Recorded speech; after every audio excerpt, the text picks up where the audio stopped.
Thank you, Mr. Speaker. Mr. Speaker, yesterday the Premier said that he's not interested in providing direct assistance to Nova Scotians during this once-in-a-lifetime inflationary crisis because it might not be sustainable. Meanwhile, the lives of thousands of everyday people across this province are not sustainable. Seniors can't afford groceries, parents can't afford to pack their children's lunches or fill prescriptions, and some can't even get to work because they can't afford to put gas in their car.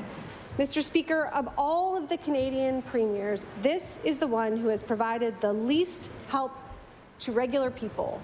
And so I'd like to ask the Premier how he justifies appointing his friends to jobs where they make more in a day than many Nova Scotians make in a week. Thank you. The Honourable Premier. Mr. Speaker, first off, I completely disagree with the Leader of the NDP's characterization. We have taken a number of steps on childcare, which will impact a number of Nova Scotian families. We have put a seniors grant out there. We've done many things to support Nova Scotians. So to say that we're not interested is completely unfair. I hope the member will correct her intentions on that statement when she gets her chance. But here's what I would say: is there more work to be done? Yes, but this province will never move forward when at the very first opportunity, when quality Nova Scotians step up to help their province in healthcare, in economic development. And the very first reaction of the opposition is they're terrible people. Before they can even spell their names, Mr. Speaker, they're running down fellow Nova Scotians. That's wrong. We will never move forward with that type of attitude. Come out of the negativity ditch and get in the positivity ditch, because we're moving forward. NDP, New Democratic Party. The one thing that those three quality Nova Scotians to whom the Premier is referring have in common is that they are, by his admission and theirs, his friends, okay? So to make a suggestion that we can't ask why the Premier is appointing his friends who have no particular resume to suggest that they should be earning six-figure salaries in these positions is a problem. Ask the question. We got to ask the question. Not to mention the fact that two of these friends happen to be men displacing two of the most senior women in our civil service. Meanwhile, Mr. Speaker, the Premier described an assistance program like the ones that we have been proposing as boutique. People across this province need help, and Mr. Speaker, my question for the Premier is, he's pretty good at helping his friends. When is he going to help the rest of Nova Scotia?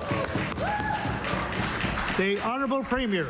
Mr. Speaker, I understand the need of a new opposition leader to kind of get attention in the media, but to run down fellow Nova Scotians and say they have no resume, and to run them down just because I know them and they're my friend. I'll tell you what, Mr. Speaker, I have a lot of friends in Nova Scotia, and I pick the very best people based on my surveillance of the landscape, because I care more about this province than running down somebody because they put their name forward to step up. I care more about this province than picking the wrong person because I'm worried the Leader of the Opposition will have something to say politically. I put politics to the side and I focus on Nova Scotians every single day, Mr. Speaker. That's why Nova Scotians are so happy with where this province is going.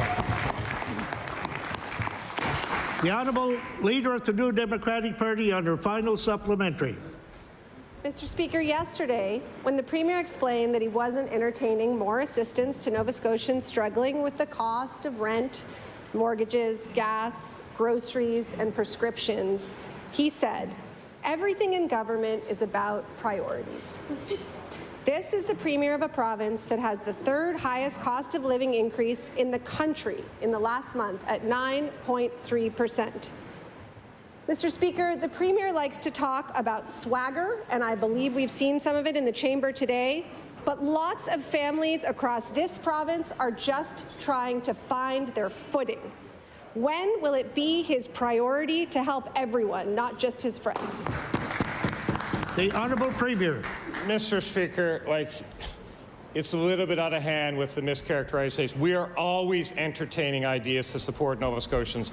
We do it every day, all day, Mr. Speaker, not just in this chamber looking for political points. We do it constantly. We're always entertaining. So to say we're not entertaining is completely inaccurate, Mr. Speaker. What I would say is the work that's being done to support Nova Scotians is being seen and well received by not only Nova Scotians, but by those across the country. In fact, the Financial Post referred to ours as a provincial government that is well on its way on the housing issue and well on its way and a shining example for others to follow. Mr. Speaker, we are getting stuff done. The opposition can be negative, but Nova Scotians are positive and optimistic under this government, Mr. Speaker.